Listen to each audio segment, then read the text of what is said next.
আমি সঠিক বিচার চাচ্ছি আমার বেটার জন্য। বেটারে যে অনষ্ট করছে মানুষের জন্য, বেটা তো নিরঞ্জন না। আপনারা আইনের কাছে বিচার চাই, কিভাবে করবেন আপনারাই ভালো জানেন। রাজশাহীর পুঠিয়ায় রাতের আধারে কৃষকের কলাবাগানের প্রায় ২০০টি কলাগাছ কেটে দেওয়ার অভিযোগ উঠেছে। এতে প্রায় ২ লাখ টাকার ক্ষতি হয়েছে বলে দাবি করেছেন ভুক্তভোগী কৃষক সাজেদুল ইসলাম। রাতের আধারে দুর্বৃত্তরা আমার প্রায় ২ শতাধিক কলা গাছ কেটে বিনষ্ট করেছে।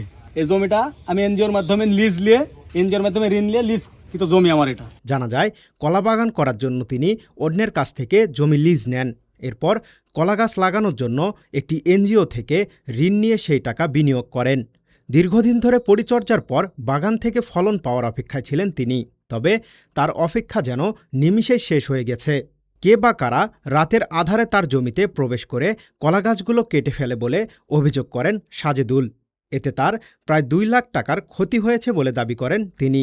আমি থানায় একটা অজ্ঞাতনামা মামলা করি, প্রশাসন আসে, প্রশাসন অজ্ঞাতনামা হিসাবে সন্দেহমূলক ৩ জন তার বাসাতে যায়। ৩ জন তার বাসাতে যাওয়ার পর তাদের পোশাকে কলার আঠাযুক্ত পোশাক পাই, প্যান্ট পাই, লুঙ্গি পাই, গামছা পাই, এবং যে ছুরি দ্বারা তারা বা হাসি দ্বারা কাটছে সে হাসি পাই। কিন্তু এখন পর্যন্ত প্রশাসনিক কোনো হস্তক্ষেপ বা পদক্ষেপ প্রশাসন এখন পর্যন্ত নেয়নি। তারা হচ্ছে রায়হান, মিনারুল, বুলবুল, এই ৩ জনের বাসা থেকে জিনিসপাতি পাওয়া গেছে, এগুলো পাওয়া গেছে। এই এলাকায় তাদের রাজনৈতিক পরিচয় হচ্ছে তারা আওয়ামী লীগের দোসর।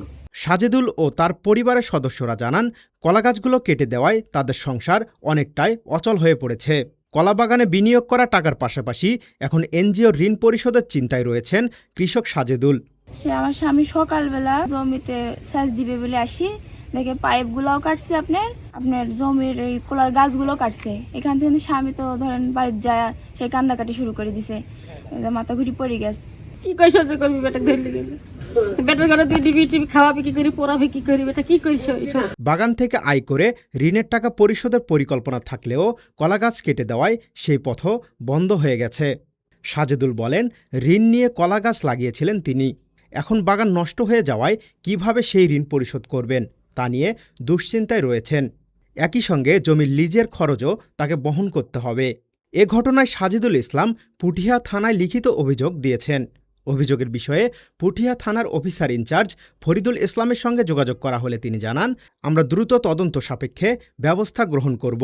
সুনির্দিষ্ট তথ্য প্রমাণ বা কাউকে ইঙ্গিতপূর্ণভাবে কোনো কথাবার্তা বলতে পারে নাই যে এই ব্যক্তি অভিযুক্ত বা অমুক ব্যক্তির দ্বারা আমি ক্ষতিগ্রস্ত হয়েছি, এরকম কোনো বিষয় বলতে পারে নাই। আমাদের কাছে যদি সুনির্দিষ্ট কোনো তথ্য বা আলামত থাকে আমরা অবশ্যই সে বিষয়ে আইনগত ব্যবস্থা গ্রহণ করব। ভুক্তভোগী কৃষকের দাবি, ঘটনার সঙ্গে জড়িতদের শনাক্ত করে আইনের আওতায় আনা হোক এবং তাদের ক্ষতিপূরণের ব্যবস্থা করা হোক। জাকারিয়া আল ফয়সাল, ডেইলি সিটিজেন ভয়েস।